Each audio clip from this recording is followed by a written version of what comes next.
Affaire Mbappé, ce que l'on sait de l'enquête ouverte pour un viol commis dans un hôtel de Stockholm où il séjournait selon la presse suédoise, le capitaine des Bleus Kylian Mbappé serait visé par une enquête de la police pour viol et agression sexuelle, après son séjour à Stockholm la semaine passée. Son entourage dément ces accusations, tandis que la justice suédoise, qui a confirmé la procédure en cours, refuse de dévoiler l'identité de l'accusé. Ce que l'on sait du séjour de Mbappé à Stockholm aperçu à Stockholm le soir du match Israël-France en Ligue des Nations, 1-4, jeudi 10 octobre, Kylian Mbappé a profité de jours de repos accordés par le Real Madrid pour séjourner 2 jours et 2 nuits dans la capitale suédoise avec plusieurs proches, dont son ex-coéquipier au PSG Nordi Mukiele, prêté au Bayer Leverkusen cette saison.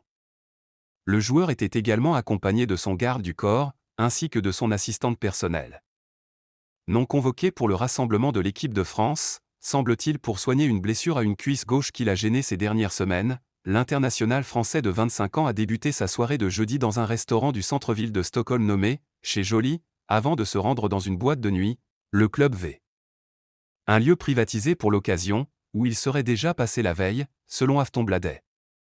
Mbappé aurait ensuite passé le week-end en Corse, dans l'arrière-pays proche d'Ajaccio. Il a regagné son domicile à Madrid lundi, et repris l'entraînement en solitaire, alors que ses coéquipiers restés au club bénéficiaient d'un jour de repos. Il devrait normalement participer à la séance collective madrilène, mardi à 16h, afin de préparer le déplacement sur la pelouse du Celta Vigo, samedi, 21h. Ce qu'a révélé la presse suédoise déjà à l'origine de la révélation de l'escapade suédoise de Mbappé, le tabloïd suédois Aftonbladet a avancé le 1er, lundi en fin d'après-midi, l'ouverture d'une enquête pour viol par le parquet suédois, après le dépôt d'une plainte effectuée le 12 octobre par une jeune femme.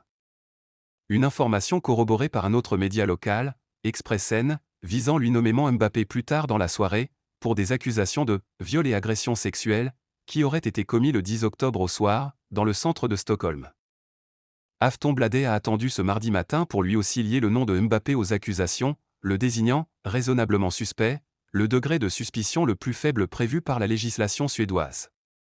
Selon un autre média suédois, TV4, la plaignante s'est rendue à l'hôpital, dans le service dédié aux victimes de viol, et a identifié Kylian Mbappé comme l'auteur désigné. Le média Expressen révèle également que la police s'est déplacée sur les lieux lundi, afin de recueillir de premiers témoignages et d'éventuels éléments matériels ou des traces pouvant permettre de faire avancer l'enquête. Une culotte, un pantalon noir ainsi qu'un haut noir, auraient notamment été saisis par la police, selon Expressen, sans doute dans le but de réaliser des prélèvements. La justice suédoise confirme l'ouverture d'une enquête pour viol, sans nommer Mbappé sans citer le nom du joueur ou d'un quelconque accusé. La procureure suédoise a confirmé ce mardi matin l'ouverture d'une enquête préliminaire après le dépôt d'une plainte pour viol. Après les reportages des médias faisant état d'un viol présumé à Stockholm, le procureur peut confirmer qu'une plainte pour viol a été reçue par la police, est-il notamment rédigé dans le communiqué. Selon le rapport, l'incident a eu lieu le 10 octobre 2024 dans un hôtel du centre de Stockholm. Ouverture d'une enquête pour viol en Suède, Kylian Mbappé visé selon la presse locale, l'enquête préliminaire est menée par la procureure principale Marina Shirakova. La procureure n'est pas disponible pour les médias et ne peut pas fournir d'informations pour le moment, est-il également précisé, alors que les médias du monde entier commencent à se saisir de l'affaire. Lorsque de plus amples informations seront disponibles, un nouveau communiqué de presse sera envoyé. Le joueur et ses proches nient en bloc interrogés lundi soir par l'AFP, l'entourage de Mbappé a réfuté avoir pris connaissance d'une plainte à l'encontre du joueur de 25 ans. Il lui a ensuite transmis un communiqué ferme. Ce jour, une nouvelle rumeur calomnieuse commence à enflammer la toile en partant du média suédois Aftonbladet, est-il écrit. Ces accusations sont totalement fausses et irresponsables, et leur propagation est inacceptable. Afin de mettre un terme à cette destruction méthodique de l'image de Kylian Mbappé, toutes les actions légales nécessaires seront entreprises pour rétablir la vérité et poursuivre toute personne ou média impliquée dans le harcèlement moral et le traitement diffamatoire que Kylian Mbappé subit de manière répétée.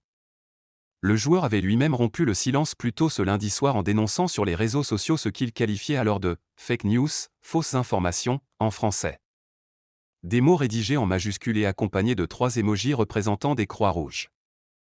Il a poursuivi, énigmatique, ça en devient tellement prévisible, veille d'audience, comme par hasard, concluant sa phrase d'un émoji souriant. Une évocation à demi-mot de l'audience l'opposant au PSG devant la commission d'appel paritaire de la Ligue de football professionnel, LFP, prévue ce mardi après-midi, à 15h. Nous préférons ignorer ce tweet et conservons notre classe et dignité, a-t-on répondu dans l'entourage du club parisien, qui avait fait appel après avoir été enjoint à payer 55 millions d'euros d'arriérés de salaire et de primes à son ancien joueur par la commission juridique de la LFP.